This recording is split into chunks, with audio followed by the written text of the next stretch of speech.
All right, guys, welcome back to another episode of Questionable Lighting with Birch and Bromley, because we always are having either natural lighting or goddamn none of it. Yeah, so we've got a I lot to got you, discuss. buddy. I've got to destroy my co-host for fucking abandoning me with our shitty lighting.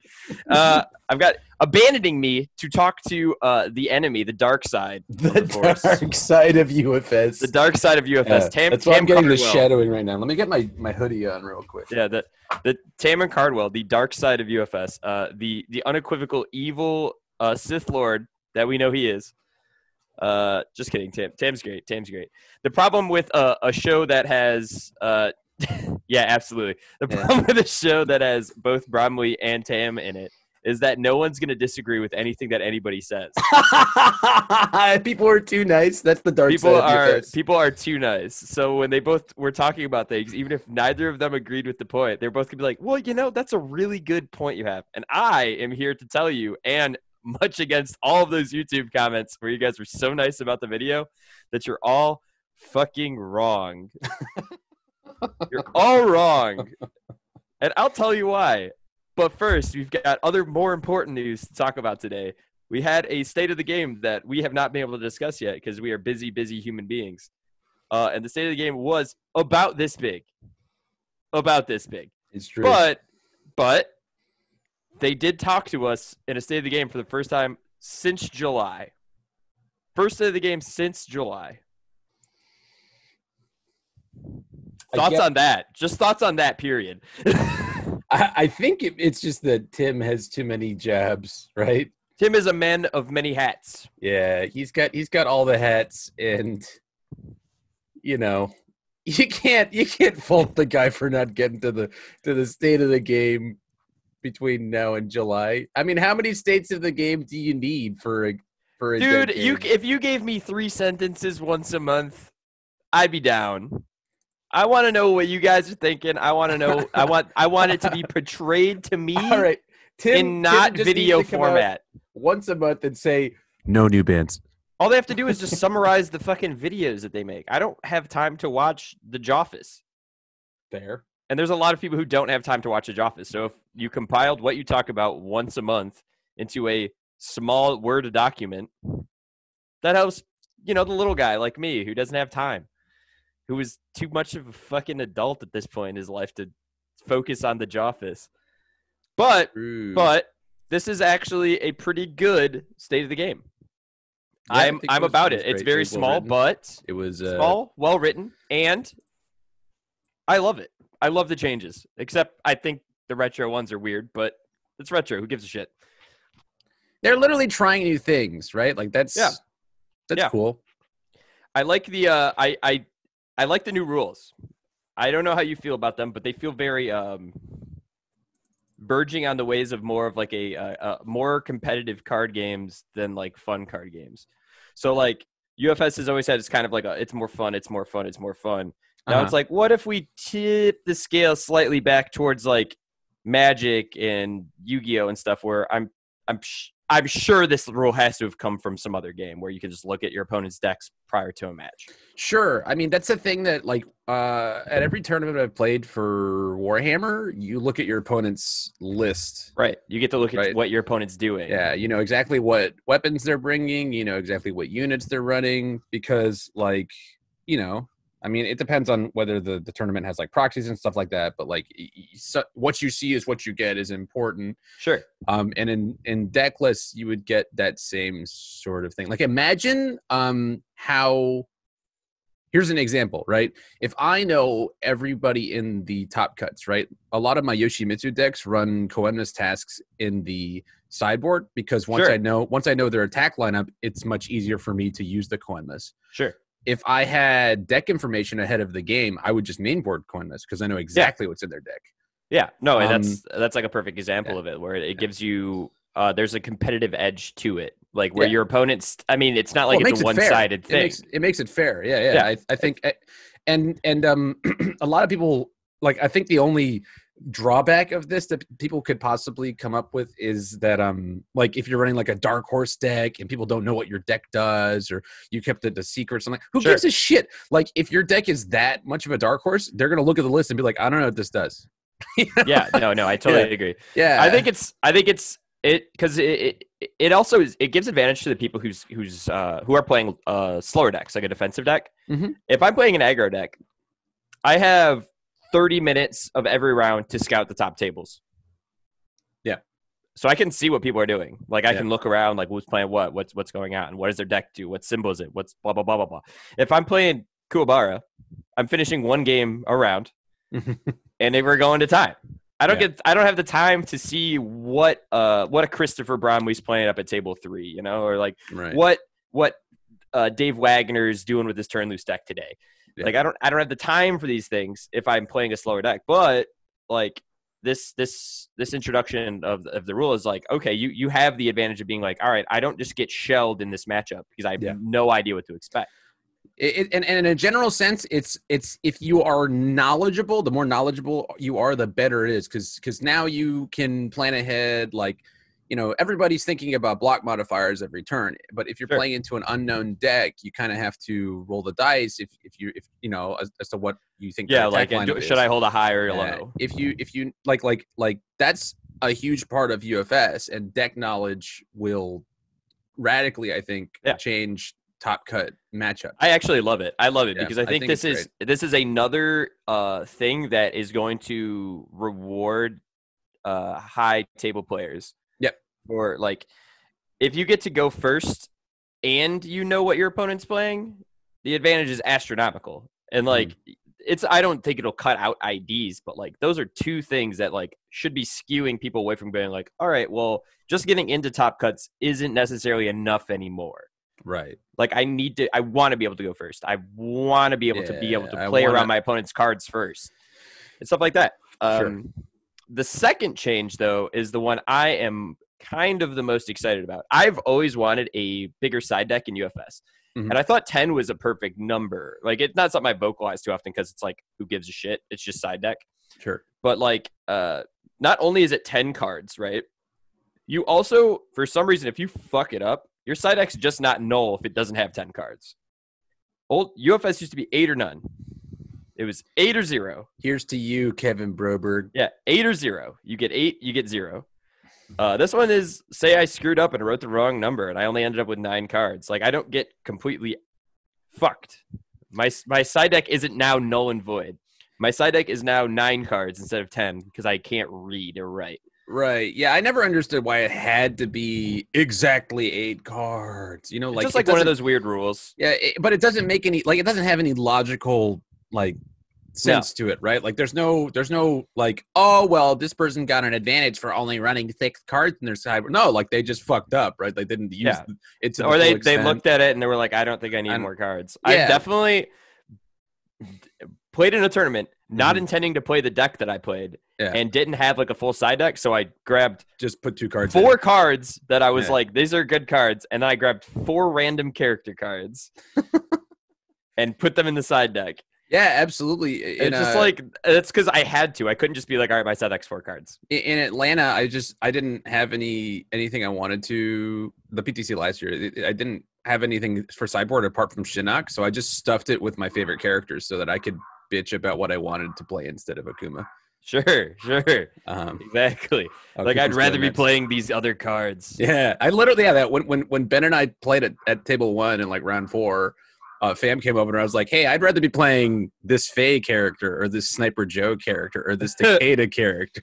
I would rather be playing any of these characters that aren't Akuma. Yeah. But anyway, but I think it's a net positive. I would personally, I would vouch for 12 card sideboards. Like I would want to push it even more because I think that's 4 sets of 3 different cards, right? But I can understand like I'm fine with 10. This isn't me complaining at all. It's just I would push for even more. The more of a sideboard board you get, I think the deeper the I think it changes it allows you to kind of change stuff on the fly a little bit more heavily. Whereas like in Magic you have like you have a 15 card side deck that's a fourth of your deck. Like that's a fourth of your 60 card deck where you can in matchups that are particularly bad, turn into something else. Not necessarily turn into something else, but you can adapt your strategy so much so that like it's not too bad of a matchup. And if we're thinking about the norm for UFS right now, the norm is about 70 cards. Sure. There aren't too many decks that are 60 cards flat. Like there are not that many. There is not that push from purists for like a 60 card, like 59 in character anymore, because like there's too many good cards. Unless you're Bo Tucker. Right. But there's just too many good cards. And like if you're playing like Heidi, sure, 59 character makes perfect sense. You're Heidi. You need to kill them with your fucking big wombo. Yeah. But like even aggro decks, like I can see so much merit in going up to like almost 70 cards, just because like you're not losing value. It's not like you're stuffing it with random cards. I think the only aggro decks that really want to be at 60 are the ones that need to see specific key pieces every game, or they like cheat deck size like Turn of Loose and M9 do, right? Sure. And like I could see, and I've talked to like Will Howard about this because I know he also likes Turn of Loose. Like I don't think you need to play Turn of Loose at 56 cards, 56, right? Yeah. I'm like, you could still play him at a 59 plus character because these other cards aren't in your deck ever. It doesn't matter. Right. So you can still you have more room. Like this game has so many good cards that you want to put in these decks. Mm-hmm. Like I think that like I struggle to get decks below 70 most of the time. I definitely agree with you. I mean, like it's come a long way from like I remember after Nats when I played Faye, like Chris Smith and Rob Schneider were like, why did this person run 75 cards in this deck?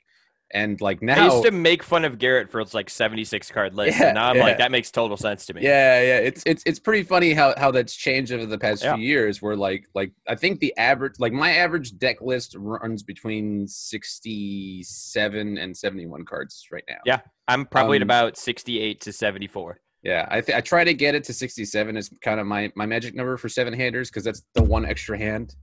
But like the Yoshi list that I took to the finals at the last retro event ran 79 cards because I was, it's a Guilty Throne superior technique deck. And I found that at 60 cards, because I tried it at 60 cards, I was running out of cards. Like I would deck out between that and all the checks you're making from abilities. Yeah. So like there's a lot of things to consider with those sorts of things, like Yoshi of course was drawing a billion cards, but like there's also the card quality to think about, right? Like if I didn't have all of those cards in retro, like superior technique is 4 slots. What's that? The 1/4 Mourning the Loss. Yeah. Yeah, like those are cards that like if they weren't in the format, I would just go down to 71 or something like that. Sure. But the card quality in standard is also so high that you kind of have to do that. Like, what do you do if you're playing a good symbol deck and like, no, I want to run 4 Bakery Poster Girl, and I want to run 3 Overly Dramatic, and I want so on and the Ominous Prophecies and blah blah blah. Like then the good symbol is the perfect example of the card quality of the game. Yeah, I cannot cut cards from good decks. Yeah. You just look at it. You just like you spread it all out on the table. You're like, all right, we need these. We need these. Wait, we also need these and these and these and these and these and these and these and these and these. Mm-hmm. And our attacks are all the best attacks in the game. Mm-hmm. Yeah. It's tough. It's definitely tough. I think that the 10 cards is totally good though. It's a step in the right direction. If it went up to 12, I would also be in favor. I'm never gonna advocate for a smaller side deck. Yeah. It gets to the point where we're just putting a totally different deck in our sideboard. Yeah, it's just like 12 cards is totally fine. 10 cards is fine. I'm much happier than I was at 8. And my side decks are always dog shit anyway, so it doesn't really matter to me. My side deck at Worlds was so bad in 2 different formats, and it's remarkable. I got to play a whole format and then built an even worse side deck for Standard. As a side note for this side deck conversation, I played a Janet list this week that was an absolute pile, and it was a beautiful list. Well, the sideboard was literally just 1 rando and 7 of rando's attacks, right? and like if I had 10 cards, I could have just put more of rando's attacks in there. You know? No, your deck was beautiful. It was a pile, and it was everything you wanted to do in UFS. And we went into a nice little ball. We went 4 for 4 for sideboarding into rando. So loved that. I also loved watching you throw that one game because you didn't use Soul Calibur. That was beautiful. True. Yeah. Absolute throw. Moving on. Moving on, because I could talk about side decks forever. Yeah. This is going to be a bridge between the two conversations in my head as well. Scarlet Meteor is banned in retro. Scarlet Meteor, not Caden's Blindfold for some reason. Mm-hmm. Scarlet Meteor, which to me is them saying it's just too good of a card. So they're going to ban it in Standard, which I think would be an absolute joke. And I know you have like this list of your card design things, and I don't agree with all of them. Agree with all of them. But I actually think, and I am not even joking, that Scarlet Meteor is one of the best designed ultra rares in the game. I think that this card is actually designed very well. And I think that a lot of the problems is like the outlier cards that it grabs back. I don't think it's Scarlet Meteor itself. I think it's like Scarlet Meteor can loop True Identity. I think that's True Identity's fault. I don't think that's True Scarlet Identity Meteor's fault. should have been a first form. It's like Scarlet Meteor does so many things, but all of them have a cost. If you don't have momentum, if you don't have assets, this is a 5 high for 5. It is a 5 diff, 5 high for 5. I don't know, man. Could we have tuned down the block modifier? Probably. Does it need Breaker 2? Probably not. Could it have been a 2-check? Probably. But I actually think that Scarlet Meteor is a very well-designed card. I think that card at a 2-check, or even a 1, would have been nuts. I mean, I think it'd be unplayable at a 1-check. I would play it at 1. I would play it at a 1-check. No, seriously, I would. No, so absolutely play it. You see, we're talking about a card that we have seen in the format be played a lot, right? Mm-hmm. If this card came out as a 1-check, nobody would play it. I think if it was on release, I think a 1-check. Correct. This card is not Coffee Samba. It's not Princess Perry. Mm-hmm. I don't even know any other 1-checks because they're all bad. Coffee Samba needs fuel for one thing, right? Oh, it doesn't? Yeah, it does. It's a 4 mid 5. Coffee Samba is the best turn 2 poke in the game. It draws you 2 cards and lets you outbuild your opponent. And Princess Perry gives you -1 hand size until you're in desperation. Oh, Princess Perry is only good in like 3 decks. Yeah. Meteor. The big point of that is that 1-checks are not playable cards typically. No. They have to be game warping. Like Scarlet Meteor is not game warping. I think that Scarlet Meteor should be a 2-check. I'm saying that if it were a 1, I would have played it. This is not me saying that it should check a 1. I think that with all the stats on it, like according to my philosophy for, oh my god, this light. Turn your light up. I was literally kidding.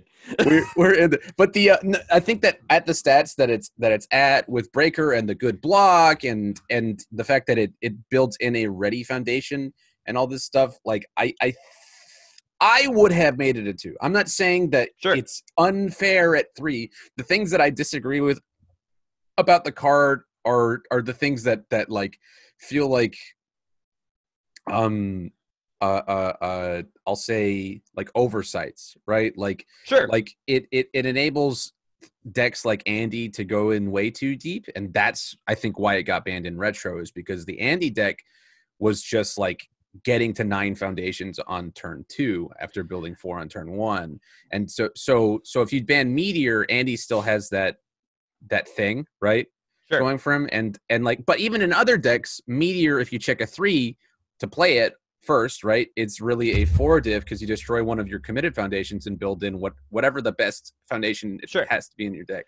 Yeah, no, I look, it certainly has things that could have made it more fair. Yeah, I don't, but like I don't think that Meteor needs to be banned in Standard.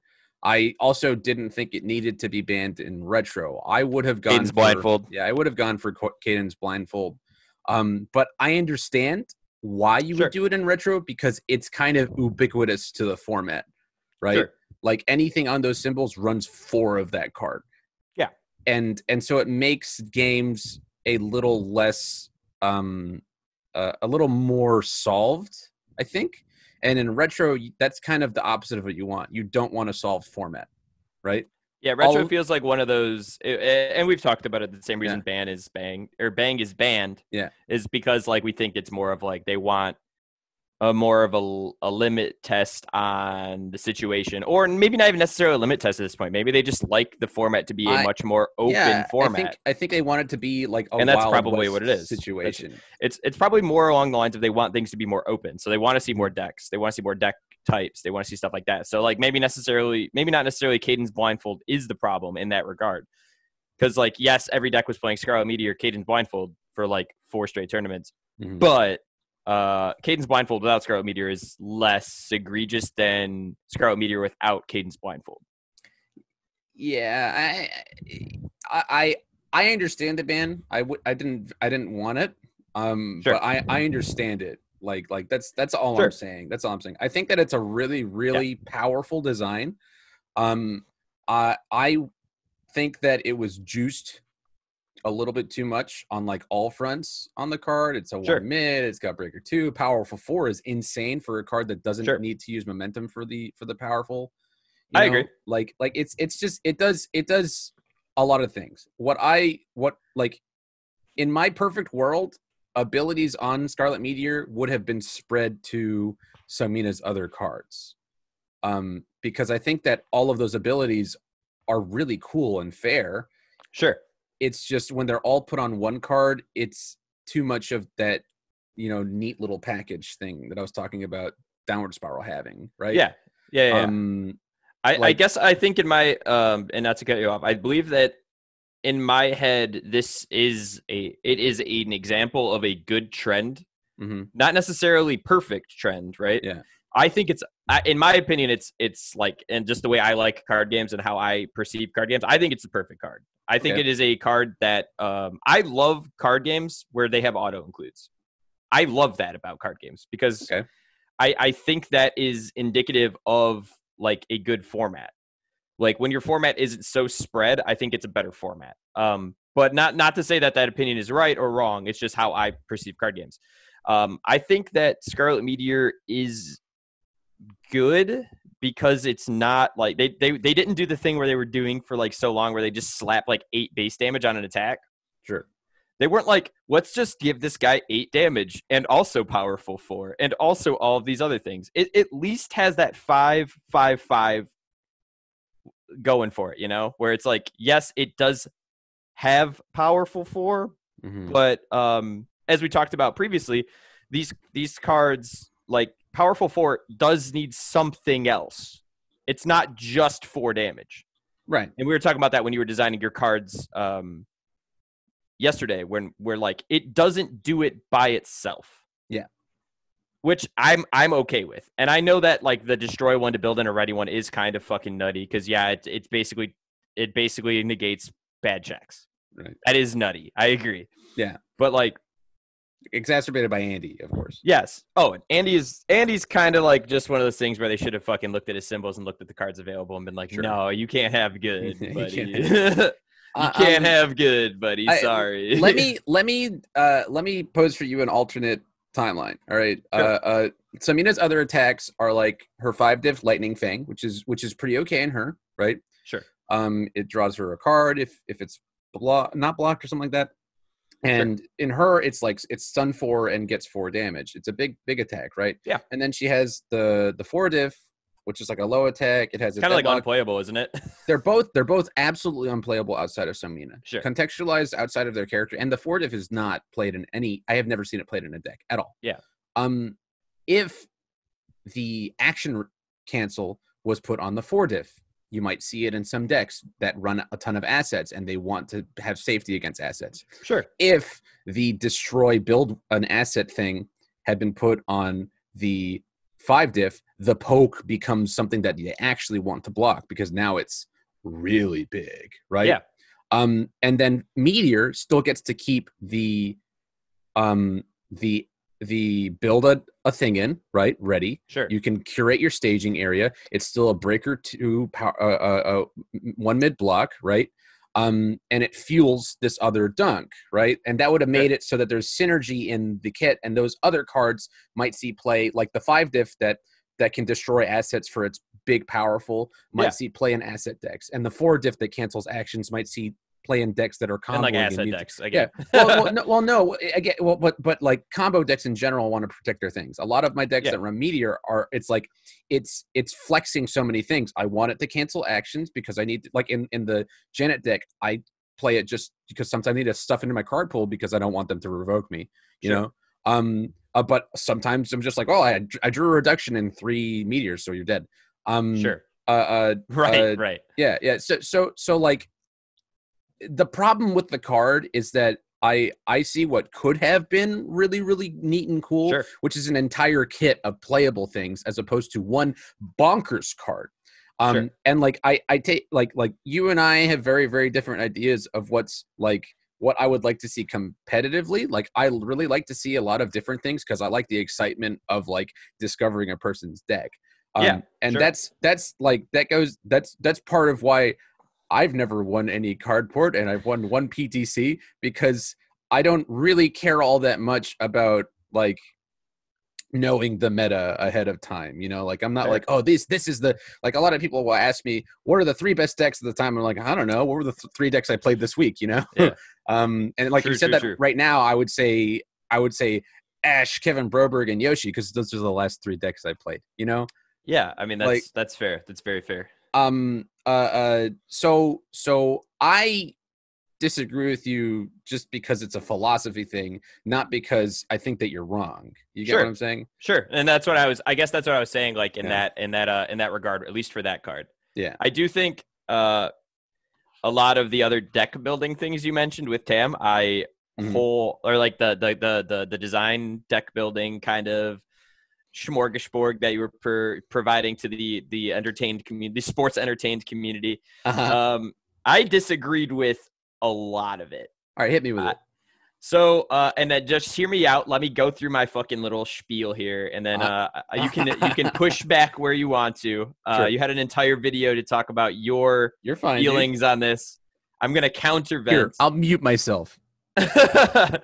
All right. So, your baseline card statistical thing that you were pointing out, to me, the numbers weren't there. I would love to see some kind of standardized format for it.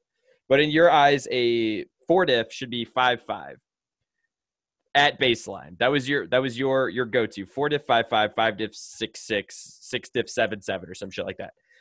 If those cards are blank, those numbers have to be higher, which means that effects are detracting for the numbers as well. So if you have those start at 5/5, and then you're detracting points for effects, points towards speed or damage, points toward check, points toward block, you are starting too low and no one is ever going to die.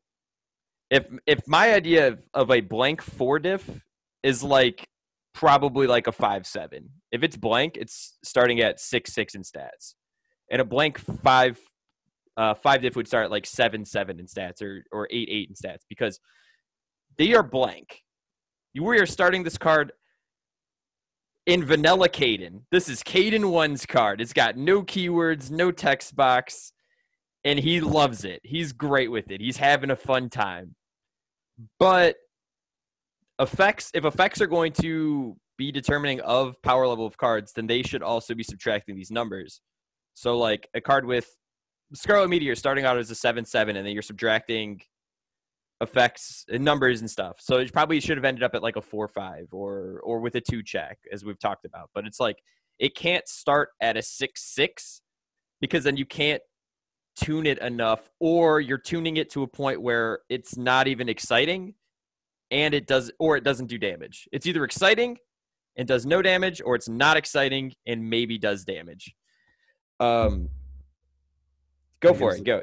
Hit me on that one. Yeah, the you're assuming that any effect has like a 1-to-1 trade with that stat line, right? Like no, not any effect, but like good effects. No. Good effects should, in my opinion, pull back from that stat line. I think that the perfect example of my blank card that has 6/6 on it is Ghost Thief, right? Sure. And Ghost Thief is an incredibly powerful card, right? But it's blank unless your opponent is in desperation or you have a momentum, right? Sure. And I still feel great tossing that out on turn 2 with a +1 high block. Yeah, with a +1 high block, right? Like that's a solid card, right, at 6/6, even without Sure. the effects. I like Sometimes it's Ghostly blank, Funeral. right? And like those effects, like if it was totally blank, I would agree with you. I would never play that card, but that's because nobody wants to play blank cards. Vanilla Like Caden. Vanilla Caden takes blank cards and he makes them better, right? Like Yeah, I he like Vanilla assigns Caden. he Big fan. assigns values. And like as a guy who loves Caden's foot, right? Like I'm right there with you. I also think that Caden's blank attacks, like their printed values, make no fucking sense. If it is actually blank, I would give more stats to the card. This is me based on feeling, right? For what it's worth, they did have really good stats for the time period. Sure. Okay. For the time, but they were blank, right? They were actually blank. And but like I think that like, and I've looked at like cards across UFS for a very, very long time. Like I think that my values are not that far off from what looks to be the case. Sure. I mean, it's probably about standardized, right? Yeah. But I have objective when you're referring to cards as like blank cards start with this stat. Well, I'm saying like that's the baseline before you start adding effects and things like that. I'm not saying that I would want to see a blank card that does that because I think that's boring. And I don't like. I kind of love blank cards, honestly. That's fine. That's the Timmy mindset, right? Like that's cool. I love the 6 diff 5 low 10. Like that's awesome. Yeah, that's super cool. But I would rather have the 5 diff 5 low 5 that has some way to get 5 more damage onto it because it feels like there's points of interaction. Sure. So like one thing I will say is that people gotta die, right? People do have to die. I may like to play control stuff, but I like people dying just as much as anybody else should like people dying. I think that 5 diffs have to threaten people's life totals. Like that's a thing that I think, but it has to, like most of the time it comes from effects or synergies with the character or other cards and things like that. I think that it's lame that things like Life Force Thread and Vicious Madness exist that are just like, here, I slapped it on. I'm not in love with them. Yeah, I'm not in love with big throws, but I do think that Vicious Madness is better for what it has than Life Force Thread. Sure. Because I think Earth needs big dumb throws. Okay. I think Earth should have big dumb throws. I don't think all randomly needs a big dumb throw.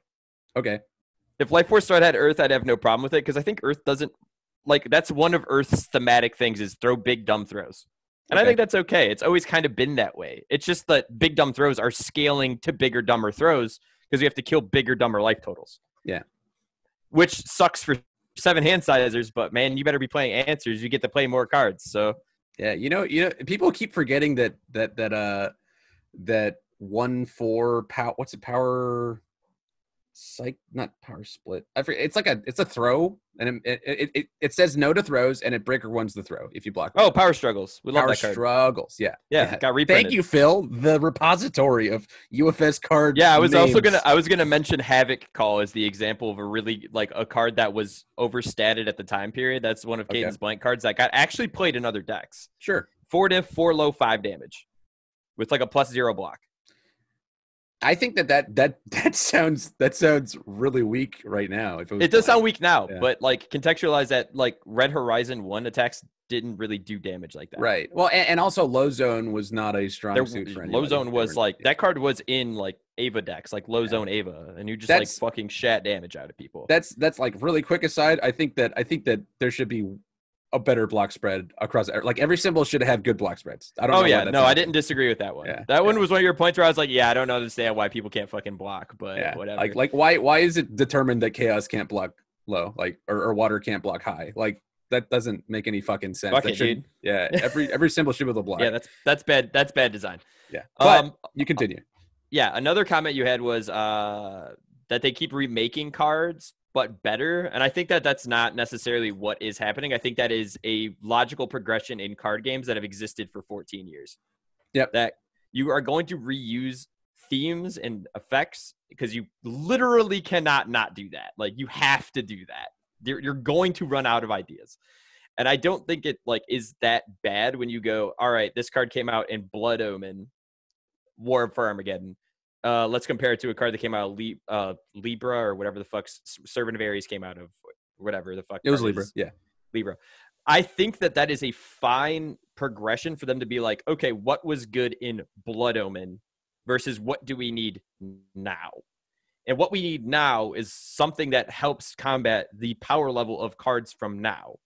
Like our meta is huge, and that is the problem with some cards looking like they're getting way overshadowed, is because the meta is too fucking big. We have like a 3,000 card meta. That is unheard of in card games. That is unheard of. Our meta is gigantic. I think that a peak of like a Magic meta is probably like 1,400 cards, probably 1,500 cards. We have like double that. And that's when Magic has like a 6-set big fucking meta. Like the end of their meta is here. That's like the end of their like block before they rotate something out. We just were like, 10 sets sounds good. Mostly because they weren't pushing out sets. So they needed stuff to fill in. We're pushing out sets now. Well, not this year, obviously. Get rid of some of the shit.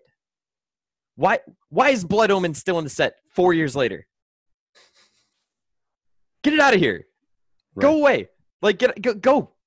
Shoo.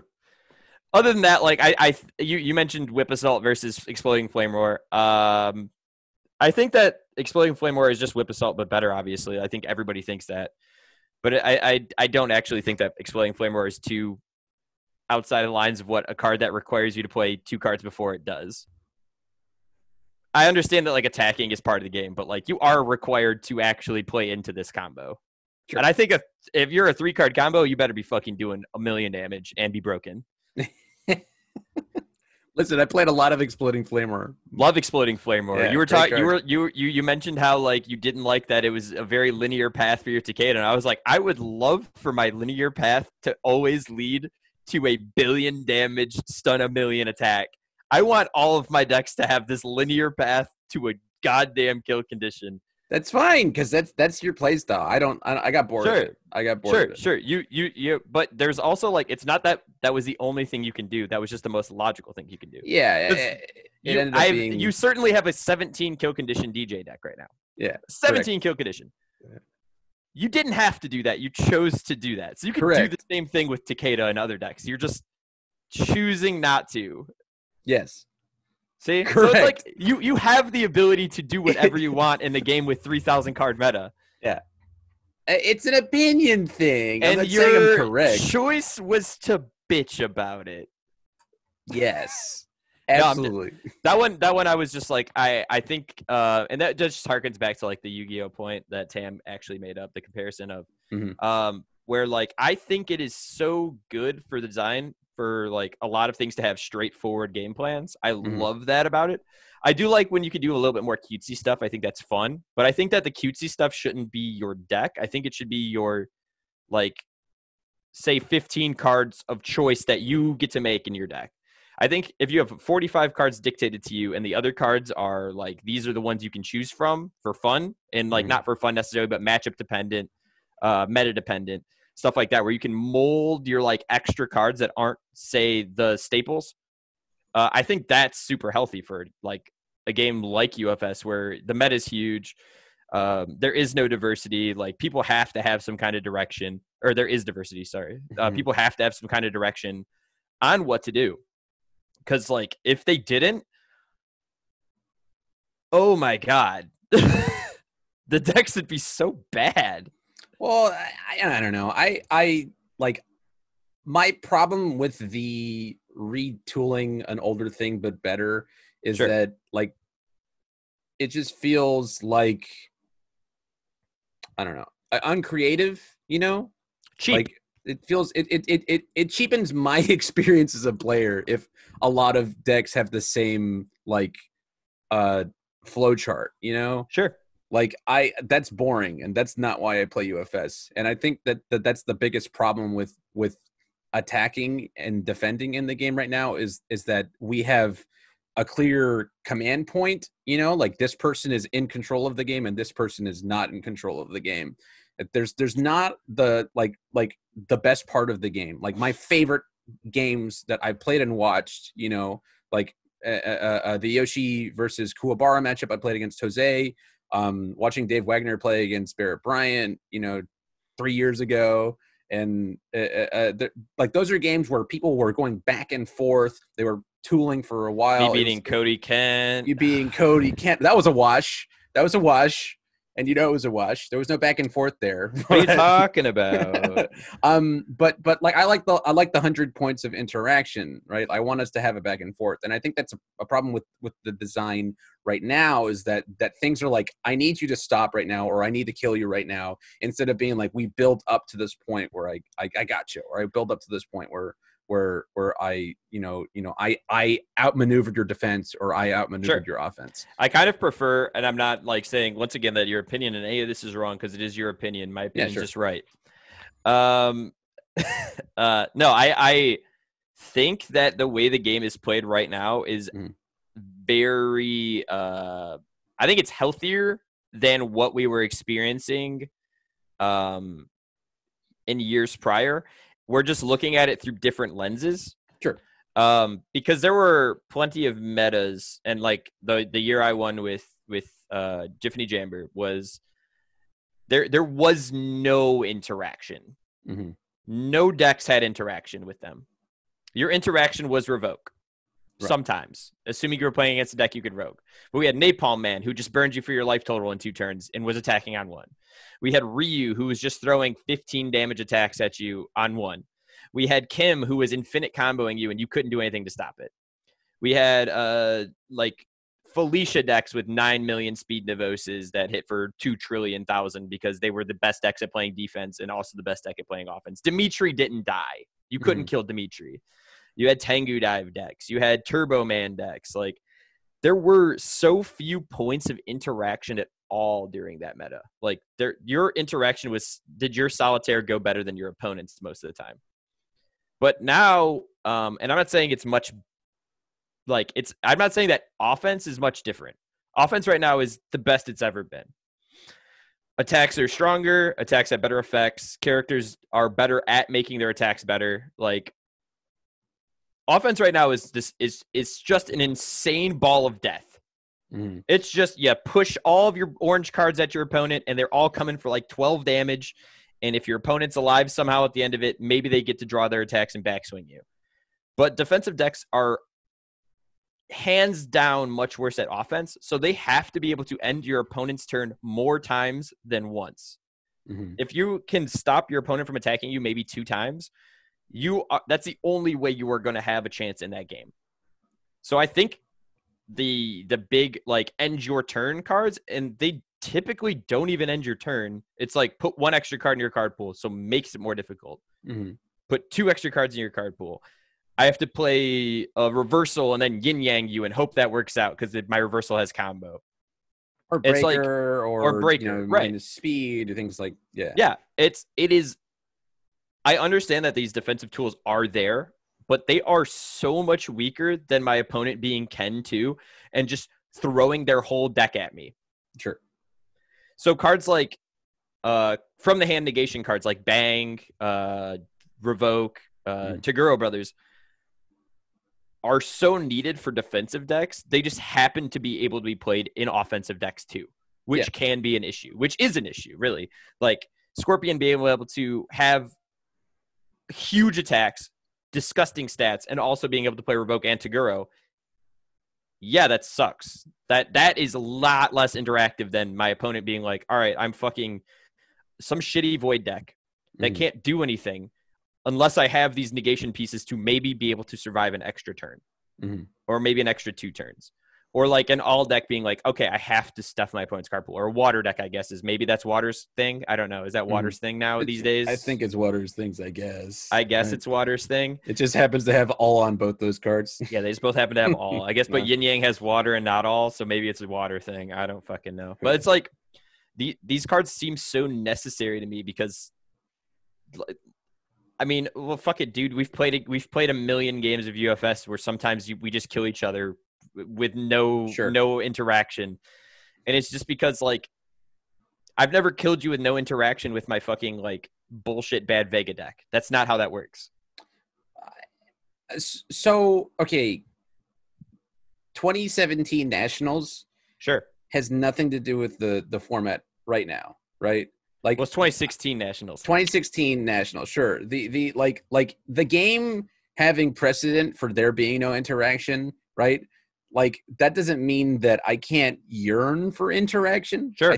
And like my stuff is not complaining about, because the game is obviously still very fun right now. Yeah. But like the whole context of the video is me pointing out the things that I think could be improved, right? Sure. To create points of interaction, because we're testing for literally the future of the game, right? Sure. Like New format. At some point, like, I mean, there's going to be just my hero, right? Yeah. And there's a chance, I think, that we can, finagle a format that feels like both players have things they do on both ends of the table at all times, like that's what I would like, Sure. I'm not saying that there shouldn't be times where you get washed because you overcommitted and you didn't, get the kill, because that happens now all the time anyway. Yeah, right? absolutely. And in fact, I think that's most of the time that somebody gets totally washed is because they missed their kill shot and then they got back swung. That's kind of fundamental to UFS play. That is UFS in a nutshell. Yeah. Yeah. I'm not saying that people shouldn't be dying left and right. I think people should be dying left and right. I just feel like that there should be more engagement in the average turn.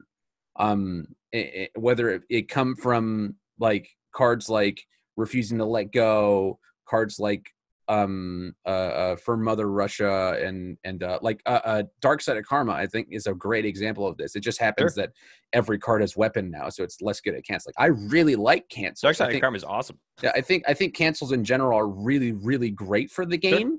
I think that they have to be properly costed and perhaps spread out on more than just two symbols. But no, I'm just kidding. That's their symbol identity, dude. Death negates things. I was talking to Tam about this yesterday.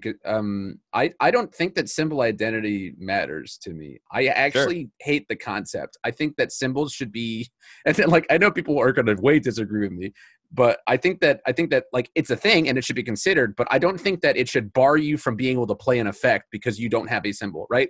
Like saying that water symbol is this card pool stuffing thing. I don't think that should mean that an air deck shouldn't be able to put a card in your card pool at any point, right?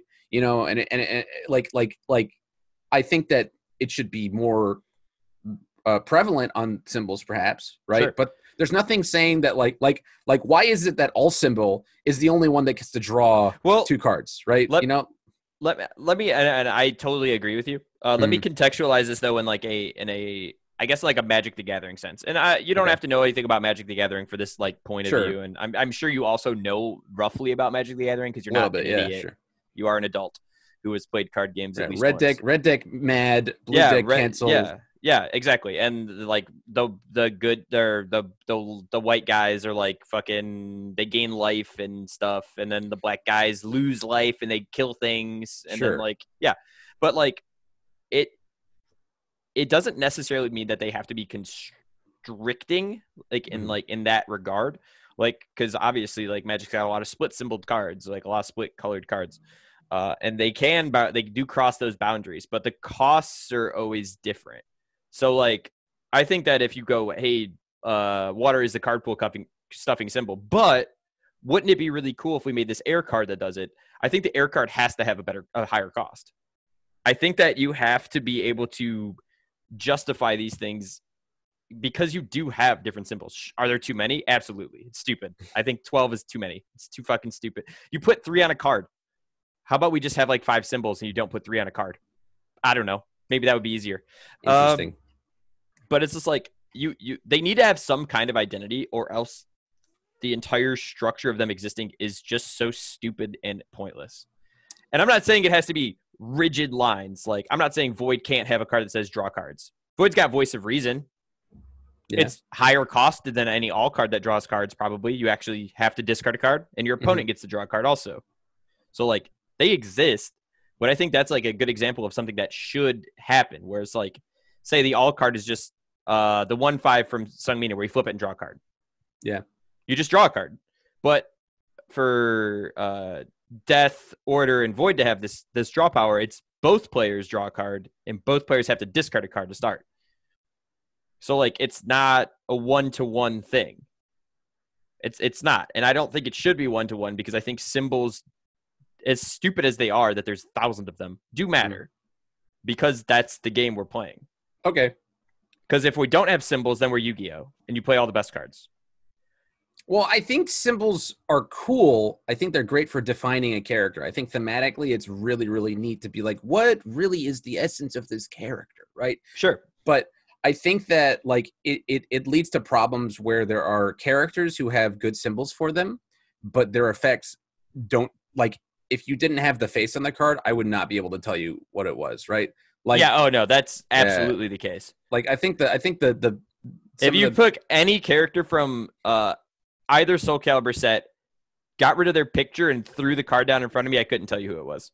Yeah, I really think that capturing the essence of a character is more important than the symbol identity itself. Absolutely. And like I've been working on my JoJo fan set, and I think that the cards that I'm making reflect the character, and I think that's way more important than adhering to the symbol identity. I think that if you do it right, you can do both of those things, right? But like I don't think it's like I don't it's funny being the guy who's like, there should be rigid guidelines for attacks, foundations, and assets, and so on and so forth. But like, oh no, the characters can do whatever they want because it should be what the character. So I understand that those are kind of two conflicting viewpoints. But I think design should be limiting in terms of definition, right? But freeing in terms of what you can do with it, right? Sure. The more options I have, the happier I am. I think that there should be clear-cut, great cards, right? Like, every character really should have a dunk, right? I think every character should have a good card like Scarlet Meteor, but they don't. Okay, and that is a problem. Well, I think that's a problem more than Scarlet Meteor, in my opinion. If you bring down the ceiling in terms of card quality and bring up the floor, I think that you'll have a better format, right? I like if dunks are properly costed, if pokes are better, right? Like dedicated pokes are better, then I think that the game would have more points of contention, right? If you have to build up to your dunk as opposed to just like yeeting them out all the time. Okay, so and now this could get a lot of controversy from the community. You're a proponent for shotgun being a card, then? You like shotgun. You like the design of shotgun. I love shotgun too. Yeah, I think that shotgun's great. I think actually there's a lot of I feel like a lot of wieners that complain that shotgun is like the penultimate strategy, and I think that shotgun as a strategy is totally fine because it requires you to do X, Y, and Z things to get a 20 damage attack. It is not Vicious Madness, which is a third of its damage, and you just yeet it. It kind of is just Vicious Madness, isn't it? I mean, it literally is just Vicious Madness, yes, but like Vicious Madness, if Vicious Madness wanted to be Astros Ultra Rare Attack, that'd be fine with me. Sure, yeah. But it's not. Final Anguishes, which is an unplayable piece of dog shit. Right. Well, that also ironically gains throw. Right. The funny thing about the shotgun versus Vicious Madness conversation is that if you are a character that can play shotgun, you are, like it's the same thing as Vicious Madness. It's literally the exact same, right? Yeah. Except that it's Breaker 1. Except that it's Breaker 1 and a better block, right? Yeah. The problem is the context behind the card actually morphs it, right? Because of the usage of shotgun, it's never played first, right? Unless you have two of unless you have like just a really bad hand, or you have a bunch of like it's not used as a poke because its design is like this is the dunk and this goes at the end. It's designed to be the bomb. If you told me that shotgun started at 5 mid 4 or 5 high 4 or even 4 high 5 or something like that, like it was costed like a 5 diff throw should be costed, I'd still play it because it's getting no. Hear me out because that's shotgun, yes. Yeah, shotgun. Vicious Madness, I'm not saying that. I think that like the other Astaroth throw is perfectly fine. The four. Oh yeah, Flight of the Wicked. Yeah, Flight of the Wicked is a perfectly fine throw, The 3 and high it gets 6 or whatever. it That gets hella damage. Yeah, it gets way high. It's a 4 high 6 even. Oh. It has 4 speed, and it's a higher zone, right? Like that's a really great card, and it even scales harder than Vicious Madness, but Sure. it has again more points of interaction. Yeah, it's got a limitation to it. It's not just a yeet. Yeah, it's not just a yeet. And so Shotgun, like even though it starts at exactly the same baseline or better than Vicious Madness, because of it being the dunk, nobody just plays Shotgun. Yeah, it's not the you can't just like nobody just like throws one out. I totally understand what you're saying. Yeah. Even though you could just build a deck that's just like, well, this is my 4 mid-8 throw, like Vicious Madness is, you know.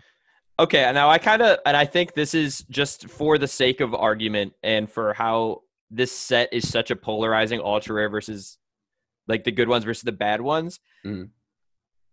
I kind of want to go down a little rundown on these Libra ones, if we can do that real quick, because like we obviously have had 2 banned. We've got Scarlet Meteor, we've got Flame Roar. Sure. The other ones suck.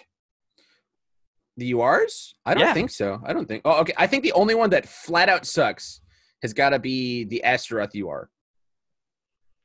I think Rose Mystique is almost unplayable. No way. That card is crazy. Almost unplayable. In a slower format, and also in fringe we're characters. We're not in a slower format, though. Yeah, I hear you, but like in the Janet deck that I ran, it was crazy. It was nuts. That card I played a 2 of it in a Janet deck. Yeah, you don't. It's not like not every UR needs to be 4 of in every single deck, does it? Yes, it does. Okay, all right. That's different for us. That's different for you. But like, okay. and I'm not even saying that this card shouldn't exist in her support. I'm just saying like if you're going on quality of the character's support, sure. Give Graceful Rogue should be the fucking ultra rare. Okay. Vicious Madness could be Astros ultra rare. So here's an interesting thing. You think that the UR should be? I think it should be their best card. It should be their best card, regardless of their because that's way different from what I would want. Like I think that Ailurophobia at common, is it a common or uncommon? It's an uncommon, something like that. I think it's exactly where it needs to be. Because it's not complicated. It's not. I think it should be an ultra rare. See, so wait, does he even have an ultra rare? He does. He has Let's Party. Oh, Let's Party is not even thematically good. But hang on.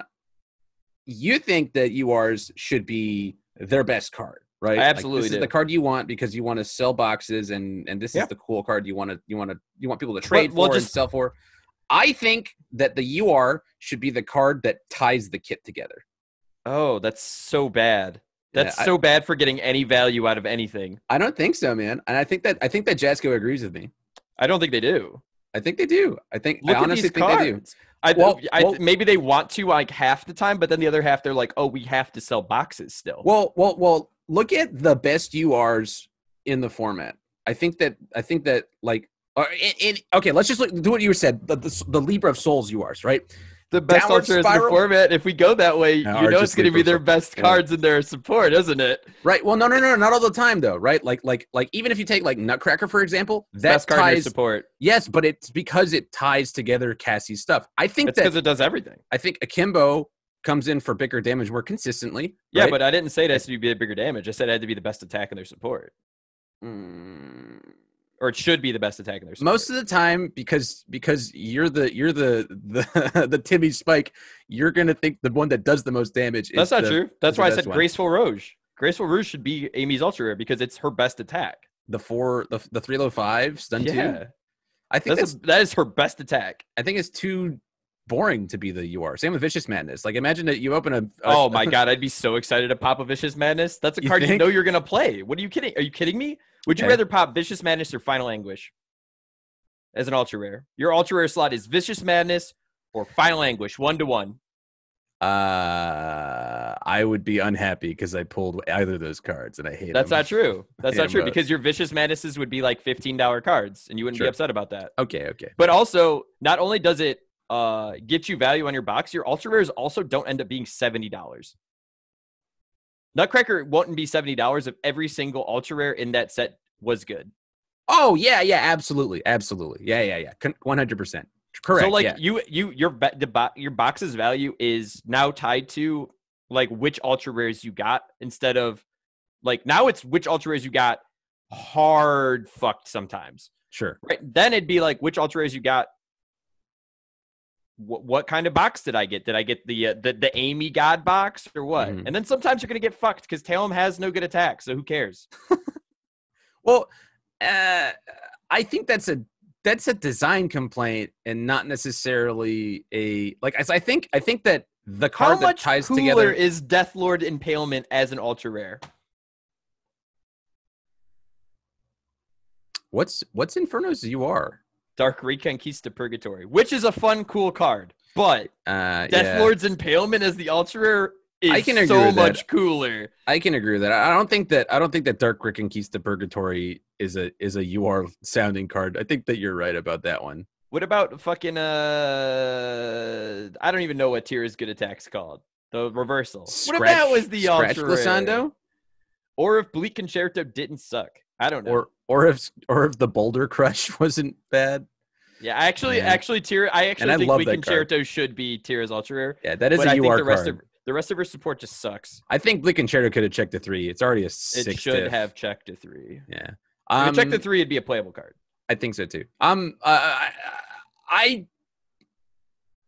I don't know if I agree with you here. I agree that UR should all be good. I think that they should all be good. I think they should be good for their characters. I think that we should like take more time to make sure that URs are playable and wantable on symbols, and perhaps URs should be the ones that I think that it's probably healthiest for the community if the URs are the ones that are like applicable in the most settings, right? Because then you would open a box and have playable cards no matter what, and then your commons, uncommons, and things like that are the ones that are more tight. I could see that. I think that it's not as good for the business.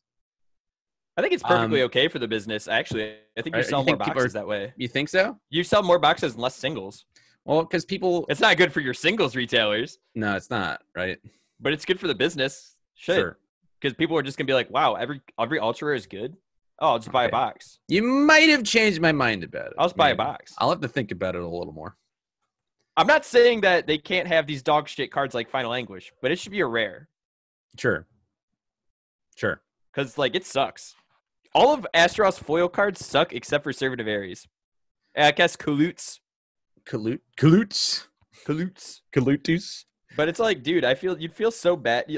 Okay, here, let me run you down this scenario. Your box, you buy a Libra of Souls box right now. Your box is Final Anguish, Shield Big Bang, Dancing Tempest, Bleak and Shadow, Downward Spiral. That's a good box, right? Is it though? That's so many pack redemption points, dude. Oh, dude. I can go and trade my ultra rare slots for okay. I guess I didn't think about shit. I forgot Talum existed, honestly. Wow, Dancing Tempest is so bad. That's a good example of the one check Tempest that checked killed a 3. Yeah, if it checked the 3, I would play Talum. It doesn't even would be sick. Does it even snap a momentum for itself? Why is that? Why is it just crit split but worse? It's like Whip Assault to Flame Roar, but the other way around. The opposite direction, yeah. They went the wrong way. Her support doesn't even snap momentum. I know. It's super sad for me, dude. I think that like Talum the character does Talum things. She's so like fluid and cool. You know, the way she interacts. That one, I'd be like, that's Talum. If you put it in front of me, I'd be like, that's Talum, or I'd say it's Maxi. Those would be my two guesses. Yeah. I'd be like, oh, they're just gonna fucking do stuff. Talum or Maxi. It is kind of sad that card is as bad as it is. But you know what it felt like? To me? It felt like they designed Cassandra and Astaroth and Valdo, and then they were like a month out from printing, and they're like, fuck, what do we do with Talum, dudes? Do you think Talum was the last one designed, and they were like, and throw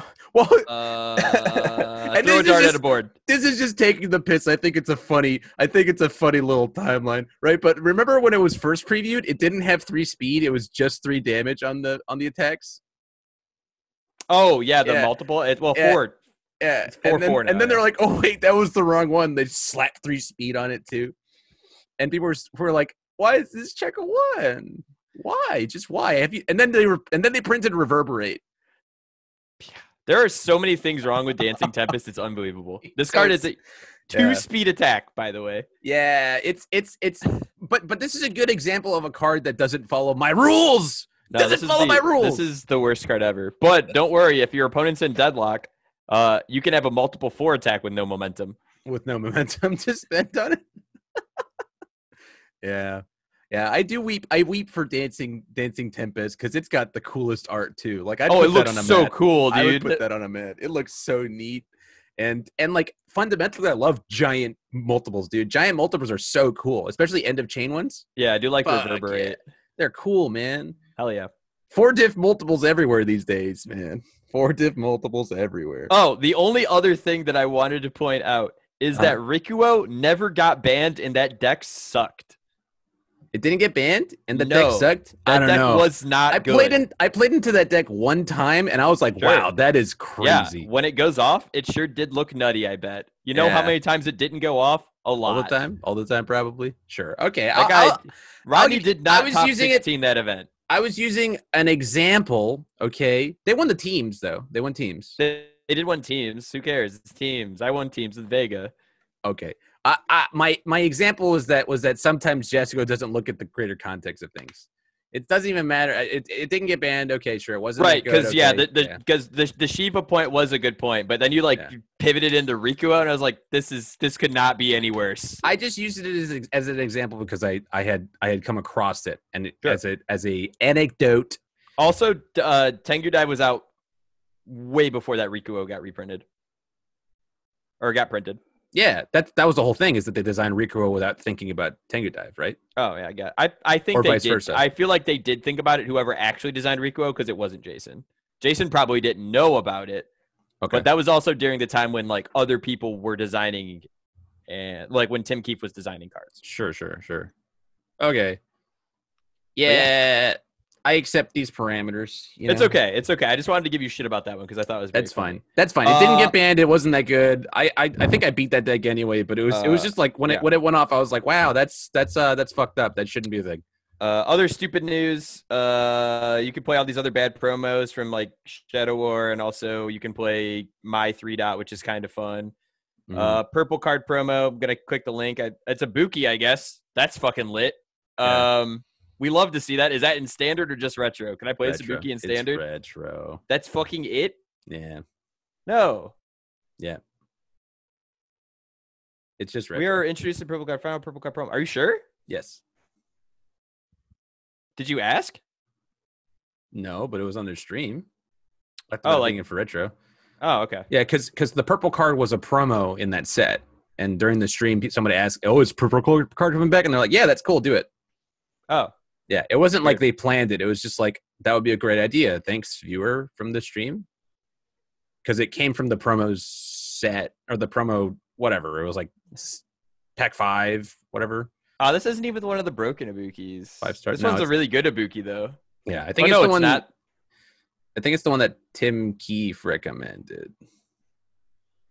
This Ibuki's not even as good as the other Ibuki. Fuck it. It's not one of the 2 Ibukis that were banned. Yo, wait, can I stack Ibukis, though? I believe so. I don't think you can. Do they? They don't have the same watermark. You don't need the same watermark. Not the watermark. They have to have the same IP. They're the same IP? Nope. They're not? Nope. Ibuki's IP is DLC 2020. I don't even think you could. Actually, I don't think you could stack Akuma on top of Akuma's, now that I'm thinking about it. I actually don't think you can do that according to the rules. Man, that makes no sense. I actually don't think you can stack Akumas, by the way, now that I'm thinking about it. I think you can. I think it literally is like logical IP. Like, not like IP on the Well, they better figure that out in the fucking rules, bud. Kens can't stack, Akumas can't stack. It's doomed, but I'm old and tired, Phil. Stop teasing me, man. Yeah, I don't actually know the rules about stacking. I don't give a shit. Invitational. There's a standard event. Oh wait, this is the invitational. I don't know anything about this and don't care. Standard event. Oh, view current points here. Where's Bromley? Jose Narono's number 1, baby. Yeah, you didn't know this? You didn't know this? It's me and Jose at the top. I haven't even played in 2 events. He's number 1. He's number 1. Oh, hell yeah, dude. All right. Anyways, online standard event. Nobody cares. It's on December 5th. People kind of care, I guess. You can win a plane voucher. Yeah, what? It's just a PTC. I told Mark Tyner and JJ I'd pay for their entry. Oh, why aren't you paying for my entry? Because you play the game? Yes, so do they. They play the game way more than I do. What? No, they don't. There's no way they play this game. They're playing like Dragon Ball and Final Fantasy. They and shit. absolutely play the game way more than I do. I don't have a play group. Damn. Maybe I should make them pay for their own entry then. And then public playtest. Good idea. I agree. Send us some guidelines. Hopefully they're not boring like Bromley's. Womp womp. And that's the state of UFS. And that's the show. The state of UFS. We did it. We did it. I got the bitch back. Tam can only keep mind control over my co-host for so long. The Phil Pyre strikes back. The Phil Pyre strikes back. Revenge of the Phil. Revenge of the Phil. There's the title right there. Revenge of the Phil. There's the slap title. me in Sith robes. Give me a lightsaber. Let's go. I have the high ground, Phil. Absolutely. Thank you guys for watching again. We're back doing stupid shit, talking about how good cards are, talking about how bad cards are, the usual stuff. Give us all those fucking YouTube things where you like it and subscribe and click this link to Legendary Wolf Games. Like, simp, and subscribe, boys. Oh, especially simp. Yeah. Simp your boys in blue or red, whatever. Yes. Boys in blue. It's alliterative. Politically. But we're not cops. Jesus Christ. But we're not cops.